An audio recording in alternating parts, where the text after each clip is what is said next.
Welcome to another edition of the Family Business Podcast with the Alessis. You're going to love today's podcast. And I'm just jumping right here on the front end of it because we have so many surprises that are going to be happening during today's podcast. You're going to find it very exhilarating, very different. And it's also going to show us what a real dad has to contend with as he tries to be professional, as he also tries to be a stay-at-home. Let me deal with my kids, get them to school, take care of the dog, and take care of my business. You're going to love this. Enjoy our podcast today.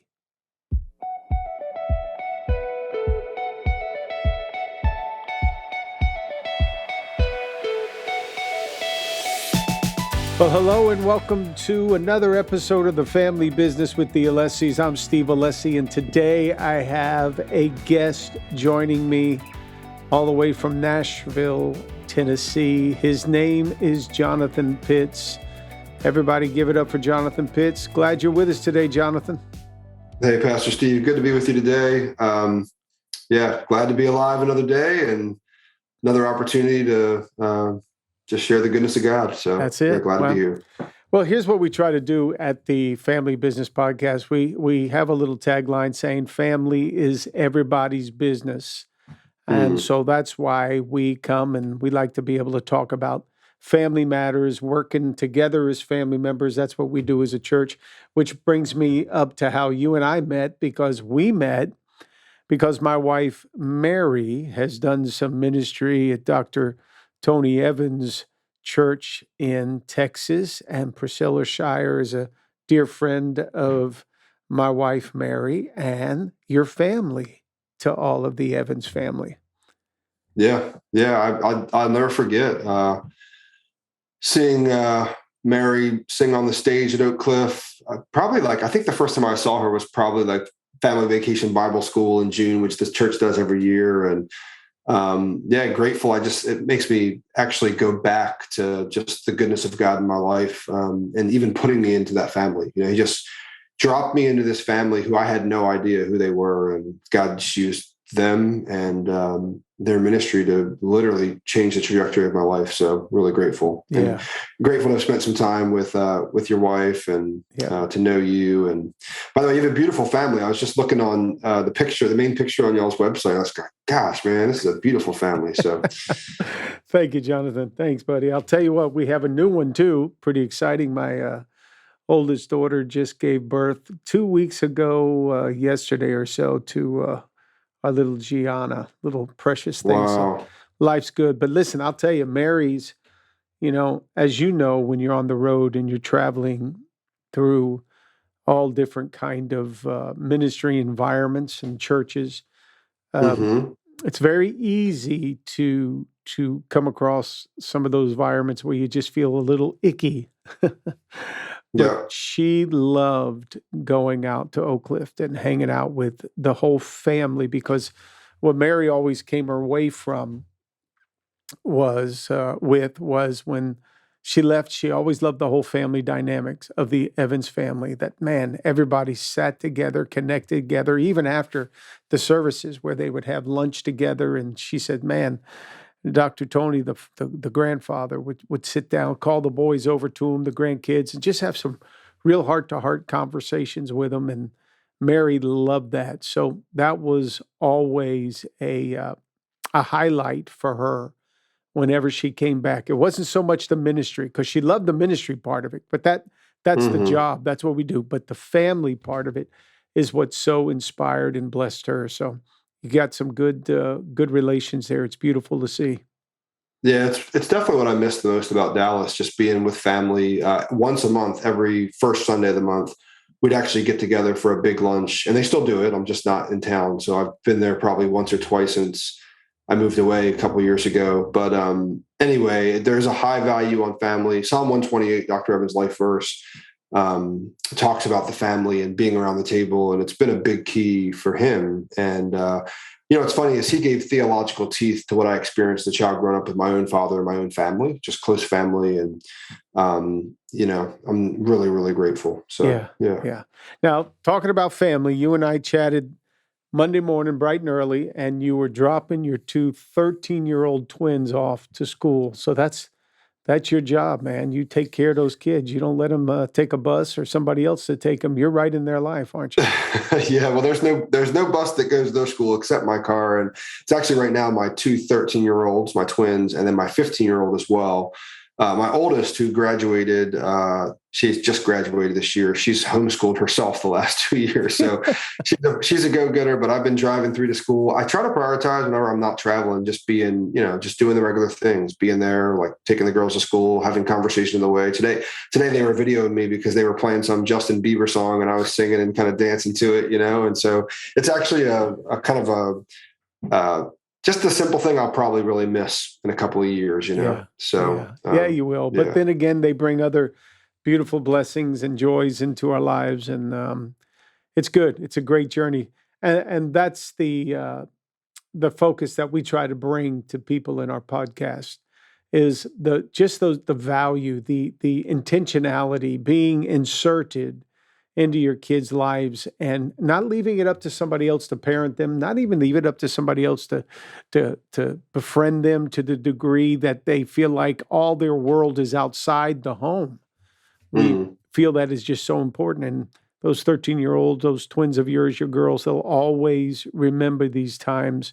I mean, my son, Chris, when he was young, first cuss word ever came out of his mouth is when we were going to school one morning. I'm like, oh my God, where did he hear that cuss word from?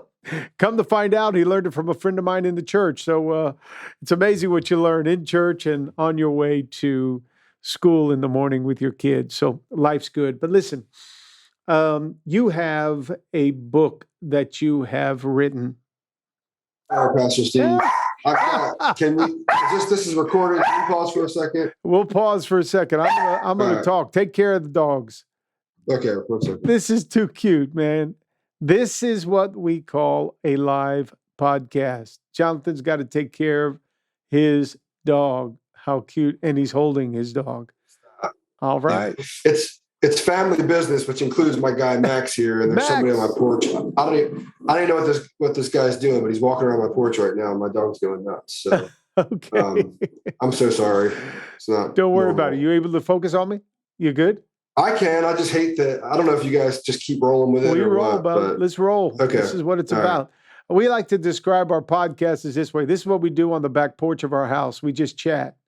Right. Well, this is our family protector, and as you can see, he's pretty big and scary. So, anyway, I forget where we were. Don't worry about it. I'm bringing it to you. So you have written a book, and it's the story of your journey with your wife, Wynter, who, why don't you tell us? It's called The Wynter Season, My Wynter Season. And this is why we're talking today, because of the way you were able to navigate through this season of your life. Can you tell us a little about the journey you were on with Wynter? Yeah, so My Wynter Season, the subtitle is Seeing God's Faithfulness in the Shadow of Grief. It's a book that Sorry. Hold on 1 second.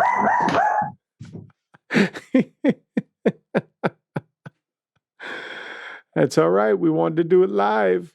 Sorry, Pastor Steve. It's the exterminator who I didn't schedule. I'm not sure why he's here right now, but I'm going to just hold my dog for a while. Go ahead. Anyway, My Wynter Season, Seeing God's Faithfulness in the Shadow of Grief. It's a book about, honestly, we're talking about my family, the Evans family. I married into the Evans family when I met Wynter, Danielle Evans, Dr. Tony Evans' niece, Priscilla Shire's first cousin. And really, she told me, she said, I want to go to Dallas to visit my uncle. About a year after we got married in 2004, I guess it would have been. So we go there just for a visit. And as we're visiting with Dr. Evans, he asked Wynter, he says, hey, what do you do for work, Wynter? And she was a grant writer at the time, and he was looking for a grant writer. And so long story short, we went thinking we were going for a vacation. He was trying to recruit a new staff member. And so Wynter joined his team, and eventually I would join his team. I would become, actually, before I worked with Dr. Evans, I managed his son, Anthony. I fell into road managing Anthony, managed Anthony for 7 years, would end up working with Dr. Evans. A couple of years at the church, I was the director of membership and assimilation and was a pastoral assistant to him for a year. And really what I would say is growing trust with Dr. Evans put me into my life's purpose. I would end up being the executive director of his national ministry for 7 years, and would spend the better part of 14 years working with a family who I didn't know, doing kingdom business and family. And all the while, Wynter was a grant writer for him for about a year, and then a year and a half, and then just decided she wanted to be home with the girls. So that's just how we got to Texas from New Jersey, where I was raised.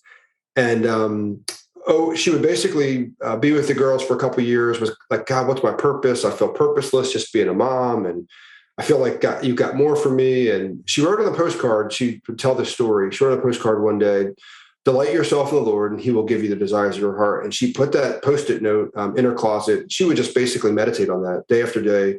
And she decided to focus on the thing that God put right in front of her, namely her girls, Alina, Caitlin, Cameron, and Olivia. And long story short, like when she put her head down to really focus on the girls, we focused on the girls together, but that was kind of her primary role. She felt like God called her home to be a caretaker for the girls out of work.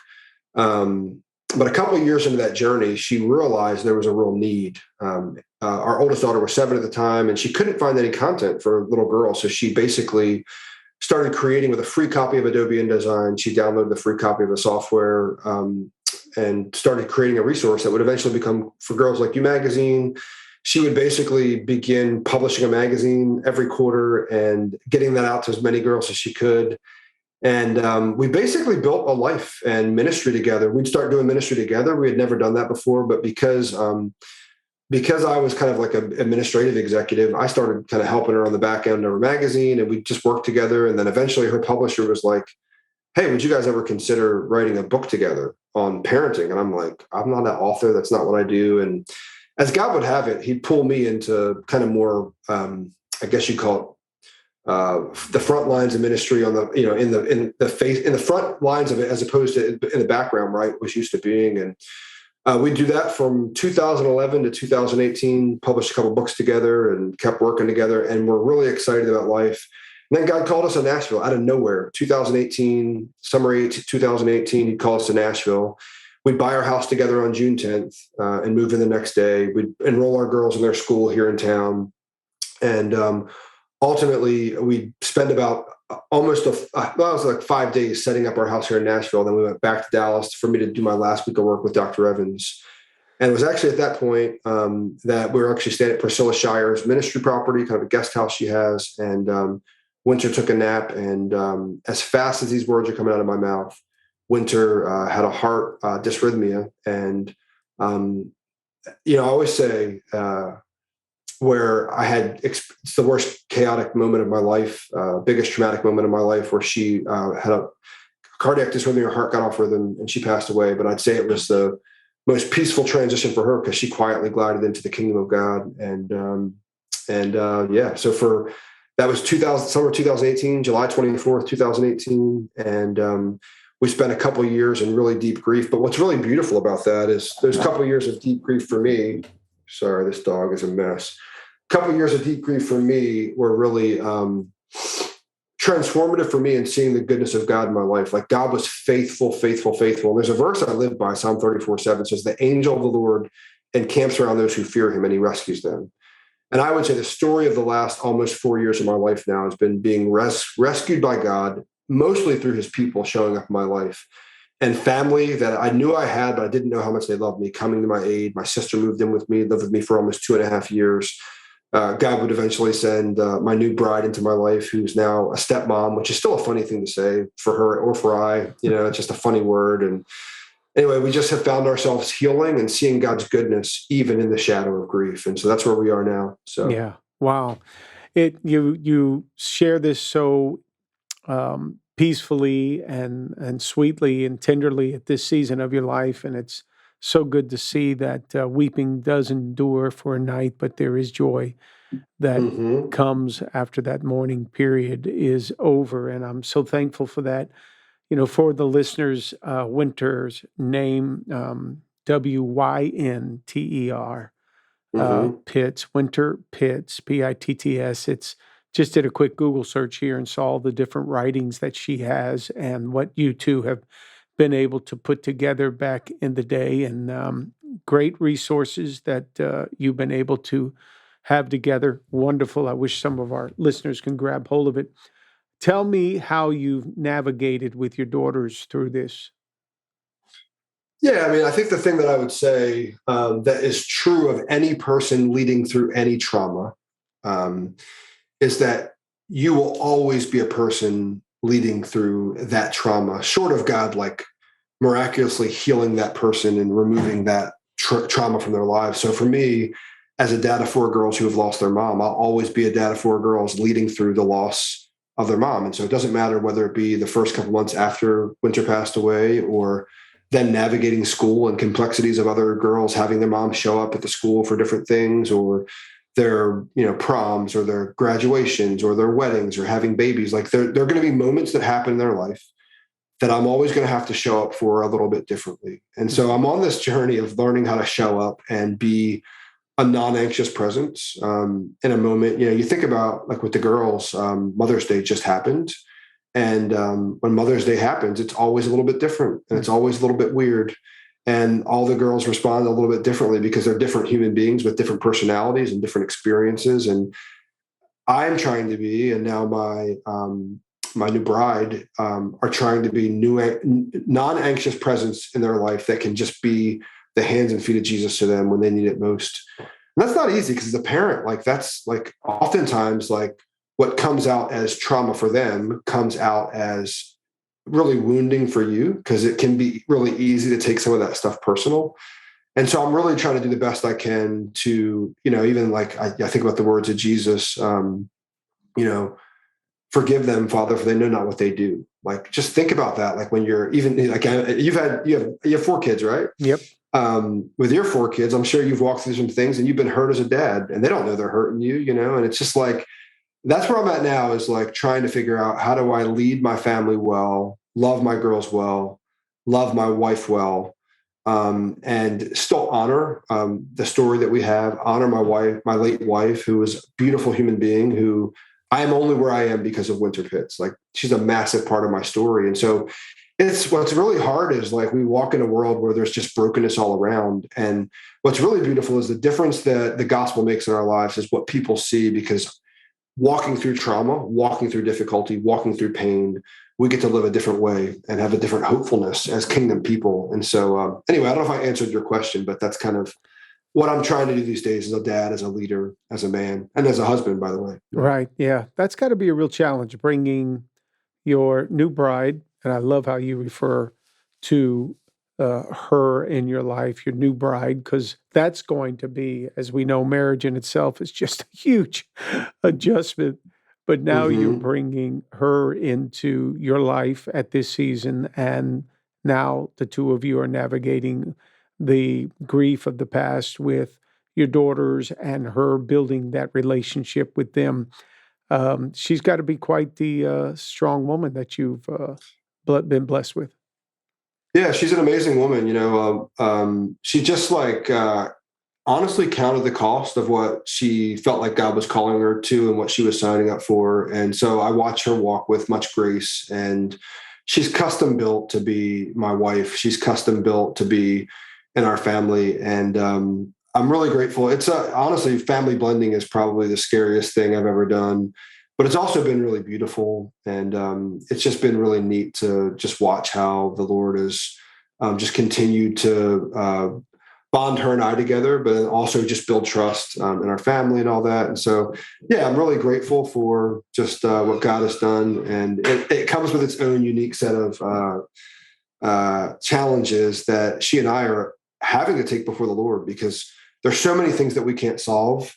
So many problems we can't solve, so many challenges we can't solve. Hold on one second, Pastor Steve. I'm just going to let him out of the room. This will be the funnest and most memorable podcast. I'm going to go down as your most train wrecked podcast ever. And I apologize for that. I'm telling you, I was just saying this will be the most interesting podcast we've ever done. Well, listen, Jonathan, you talk about all of the challenges. I mean, how have you kept your girls loving God through this? Because this could have been a point where they just rejected a God that you've seen be faithful. And even I know you had to be challenged in your own faith going through all of this. How have you kept God in the equation with your girls, and they're still embracing God?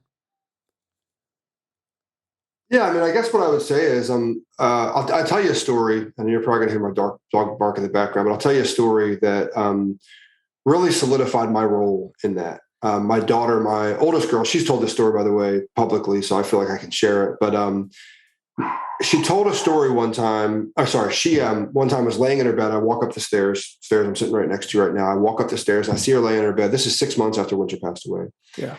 And she basically is under her covers, and I'm just like, "Hey, babe, you okay?" I was walking around, "You okay?" And she doesn't answer me. I'm like, "Hey, just talk to me. Are you okay?" And she doesn't answer me again. And I'm just like trying to get her to talk, And Lord have mercy. Pastor Steve, just give me 1 second. I'm sorry. I'm really sorry.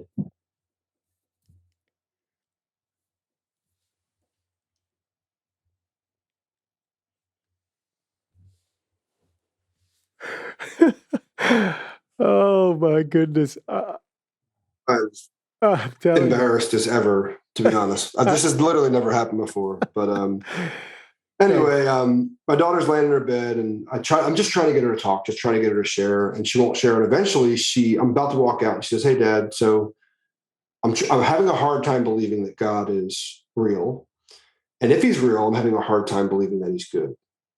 And I'd like to say that I just was this generous dad that sat down in the bed and just like rubbed her head and just sat with her in quiet understanding. But instead, I tried to explain to her why God is real and why He's good, and just began to, as I said all those, you could feel, she could feel the fact that I was anxious and nervous, and I'm just trying to basically be Pastor Jonathan to my daughter. And anyway, I just felt like I butchered the moment. I walked out of the room, I walked in my bedroom, and it was the first time I realized I knew what codependence was, but I'd never really thought I was a codependent person. And I found myself in grief and loss, dealing with a desire to want my kids to be happy so bad that if they were upset, I was upset. And if they were happy, I was happy. And I began kind of like managing around them in a way where, codependently. And, I got there honestly. Their mom had passed away 6 months before. I was a grieving man. But I'll never forget, Wynter and I wrote a prayer, and it was hanging on the wall of our hallway. And it's called "She Is Yours." And it's basically this long prayer that we wrote about trusting God as you raise the girl He gave you. Actually, it's a subtitle of our book. The book's called "She Is Yours," and the subtitle, "Trusting God as you raise the girl He gave you." And I remember taking that canvas off the wall, and I just basically committed, like, all right, this is a moment I need to own where I want to trust God with my daughters. And so I basically, on the back of that canvas, I still have it, I wrote that daughter's name, and I dated it, and then I signed it. And I'm like, God, I'm just trusting you with the girl I gave you. And I say that to say, there's not much I can do to impact or affect my daughter's relationship with God, other than show them what He looks like. And that day, it looked like me asking her for her forgiveness for not living in that moment well, not being a compassionate dad. And so, like, what I'm trying to do as a dad now is love God as much as I can and let them see the influence of that. In fact, that's the way that my parents won me to Christ. Like, I would say my testimony is I've tasted and seen that God is good, because I watched my parents walk through poverty. I watched them walk through interracial marriage, when interracial marriage was like looked down upon and nobody was doing it, and people were condemning them. Like, I watched my parents walk through so much, and I saw the goodness of God, and that's my testimony. So when I tasted anything else that was the world, it was bitter to me. I'm like, that's not good. That's not God.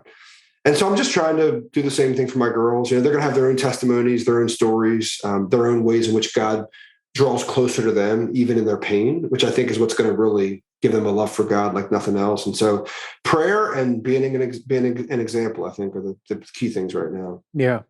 The problem with death in general, it's just sad. You see a side of life that you just is there. Other people go through it, and one day all of us will have to address it and deal with it. But when it's someone that you care for, someone that was taken from you way too soon without the preparation, it's just the sad part of life. And that's where it's almost like you endure. And then with that enduring, there's just a part of your heart that will forever be scarred by it. In 2007, I had a massive heart attack, and Mm. they hit me for 42 minutes, 7 times with the paddles, keeping me alive.